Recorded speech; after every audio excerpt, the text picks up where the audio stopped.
Magandang hapon sa inyo lahat. Ito po si Herbert Curia, author, promoter ng Bible Lights Promotion.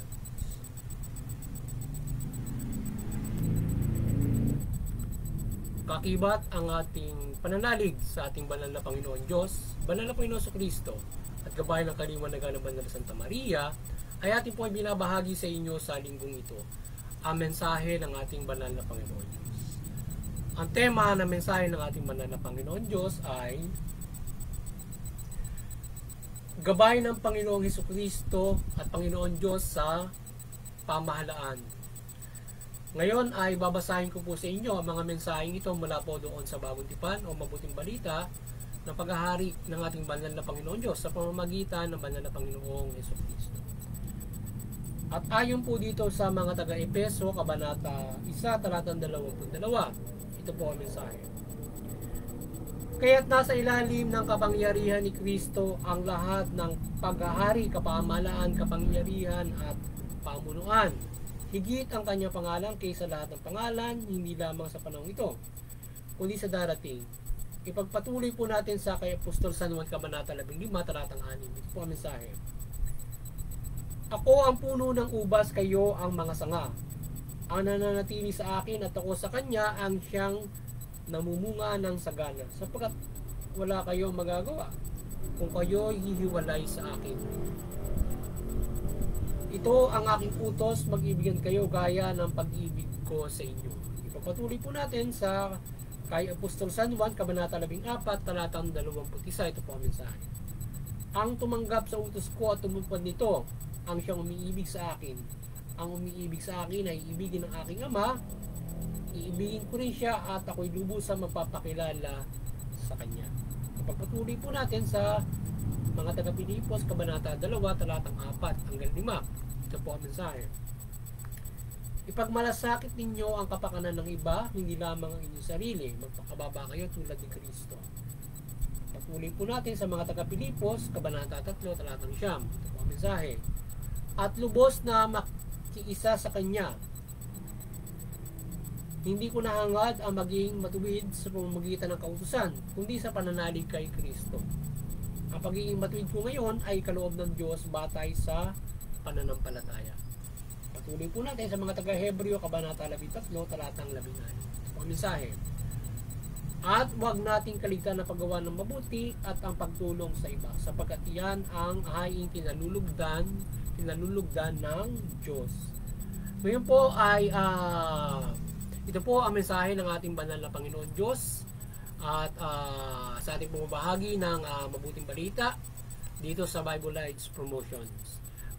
Ating po pasalamatan ng ating banal na Panginoon Diyos, banal na Panginoon sa Kristo, banal na Espiritu Santo at banal na Santa Maria. Maraming salamat po, banal na Panginoon Diyos, Panginoon sa Kristo, banal na Espiritu Santo at banal na Santa Maria. Ngayon naman ay paliliwanag ko sa inyo ang mga mensahe na ating nabanggit mula dito sa tema na gabay ng Panginoong Hesukristo at Panginoon Diyos sa pamahalaan niya.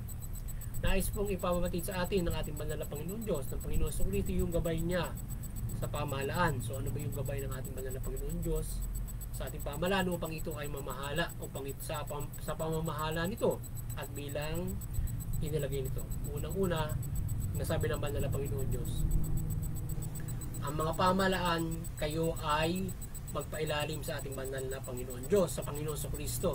So lahat ng mga kapamahalaan dapat kayo magpailalim sa Panginoon Diyos o Panginoong sa Kristo. Inyong tandaan na kayo ay pinailalim sa Panginoon sa Kristo ng ating banal na Panginoon Diyos. Kaya kayo ay papailalim sa Panginoon Diyos mula sa banal na Panginoong Yesu Kristo, lahat ng kapamahalaan.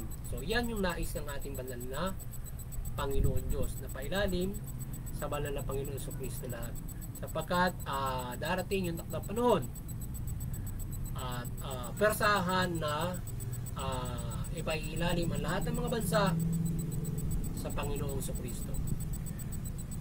Sa ngayon ay sa pamamagitan ng simbahan ay pinapalaganap ang mabuting balita at pinapailalim ang lahat sa Panginoong Yesu Kristo. Ngayon, ay dapat tayo ay manatili sa ating banal na Panginoon Kristo, ang bawat isa at ang mga pamahalaan. So yung mga pamahalaan, yung mga lalo na yung siyempre ang pamahalaan at ang mga nanunungkulan dito, yung mga inilagay ng banal na Panginoon Diyos diyan na naglilingkod sa pamahalaan, kayo ay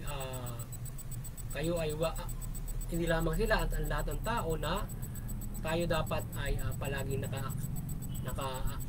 nakaakibat sa ating banal na Panginoon Diyos para tayo ay lumagok, lalo na yung buong kapamahalaan o buong bansa, para ito ay mag-proliferate ng mabuti ang isang bansa. So kaya kung tayo, every individual, ang pamahalaan, ang buong bansa, ito ay walang magagawa kung tayo ay hiwalay sa Panginoon Diyos, mula sa Panginoon Kristo, sapagkat darating yung takdapan na tayo nga ipapailalim sa Kanya at yung mga bansa ay tutulugin niya kung ikaw ay hindi ipapailalim sa Kanya.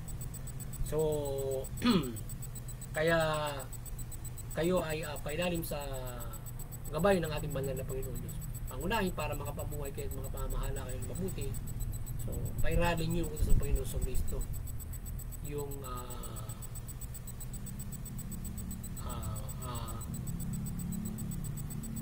sundin natin yung mabuting balita at umibig tayo sa ating mahalin ng Panginoon Diyos, Panginoon sa Kristo. At yung nagmamahal sa Panginoon sa Kristo ay tumutupad sa kanyang kalooban at yan nagmamahal sa ating kapwa, sa bawat isa. Yan, dapat kayo ay magkaroon ng pagmamahal.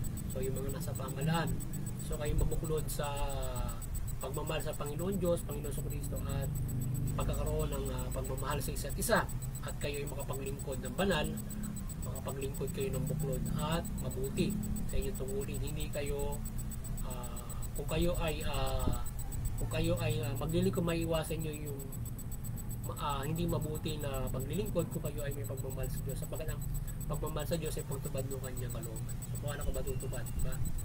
Ang pagmamahal, kailangan matuwid ka, may pagmamalasakit ka, lahat ng mabuti gagawin mo, etc. etc. Matuto kang magtiis bilang lingkod ng Diyos sa pamahalaan. Yan.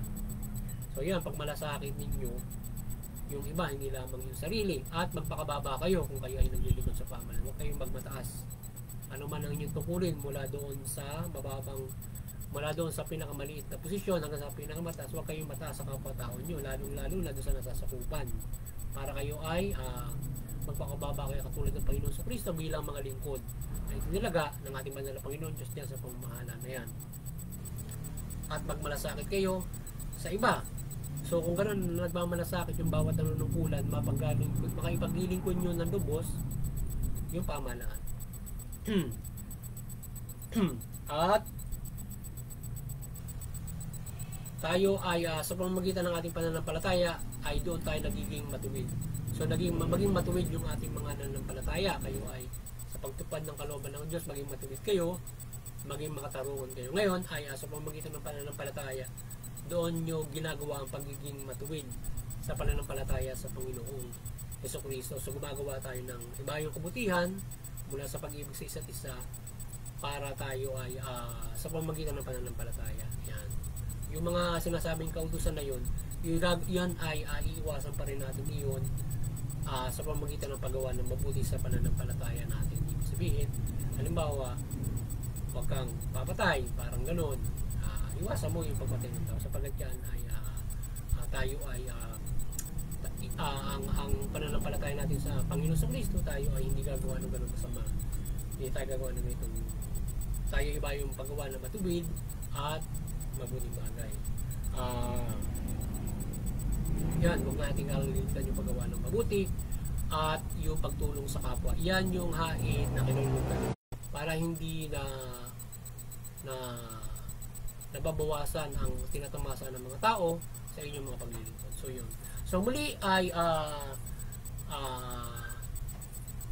sana ay kayo ay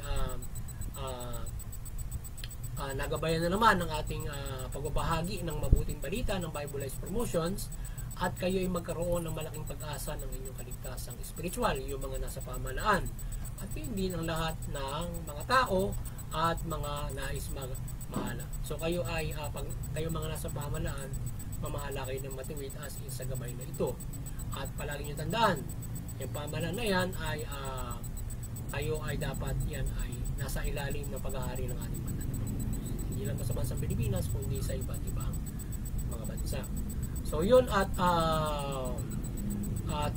muli sana ay magabayan tayo ng banal na Panginoon Diyos, Panginoon Jesucristo, banal na Espiritu Santo, at ng banal na Santa Maria ng kanyang kaliwanagan at pagmimilagro sa ating pagbabahagi ng mabuting balita. So gabayan tayo ng ating banal na Santa Maria ng kanyang milagro, kaliwanagan sa pagbabahagi ito ng mabuting balita. At patuloy kayong isabuhay ang mabuting balita at magkaroon kayo ng malaking pag-asa sa kaligtasang spiritual at makapamuhay tayong lahat ng ayon sa kalooban ng banal na Panginoon Diyos at tamasahin natin ang pagpapala ng mga idudulot ng pagpapailalim natin sa paghahari ng ating banal na Panginoon Diyos mula dito sa kanyang biyayang pinagkaloob. At doon sa Interfaith Unity, patuloy tayo magkaisa. At patuloy tayo magkaisa sa Interfaith Unity. Unawain natin yung ating mga relihiyon. Unawain natin yung ating mga paniniwala upang hindi tayo mauwi sa hidwaan, sa sigalutan na nauwi sa digmaan at karahasan. Bagkos ay mapapairal natin yung kapayapaan, pagtutulungan, pagmamahalan na nais ng ating mga pinaniniwalaan. Mula sa paggabay sa bawat individual, komunidad, pamilya, komunidad, bansa, at nagkakaisang mga bansa. At doon naman sa CBCP and Vatican Church, patuloy na inyong pagbukluri ng sangkatawan sa pananampalataya sa ating Panginoon Diyos mula Panginoon Jesucristo at mabuting balita at sa ating munting kakayanan. Tayo patuloy na nananampalataya sa ating banal na Santa Maria, Panginoon Diyos, Panginoon Jesucristo at banal na Santa Maria, sa gabay ng banal na Espiritu Santo, na tayo ay patuloy na kanyang gabayan, na kanyang pagmimilagro, iba't ibang pagmimilagro mula sa kanyang paggabay ng kaliwanagan. At patuloy na kayo ay ating mapagbuklod at mahikayat sa pananampalataya sa ating Panginoon Diyos mula Panginoon Jesucristo at mabuting balita.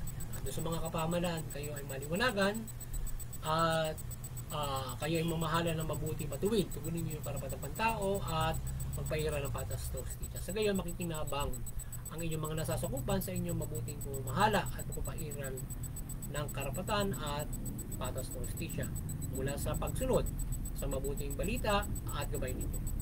Na kagaya ng gabay ngayon na ang bawat nasa pamalaan at ang buong pamalaan ay magabayan ng mabuting balita. Kayong mga nanunungkulan at ang ating pamalaan ay dapat ay nasa gabay ng mabuting balita at tayo ay magpailalim sa banal na Panginoon Diyos, maging ang buong bansang ito. Magandang hapon sa inyo lahat at God bless you.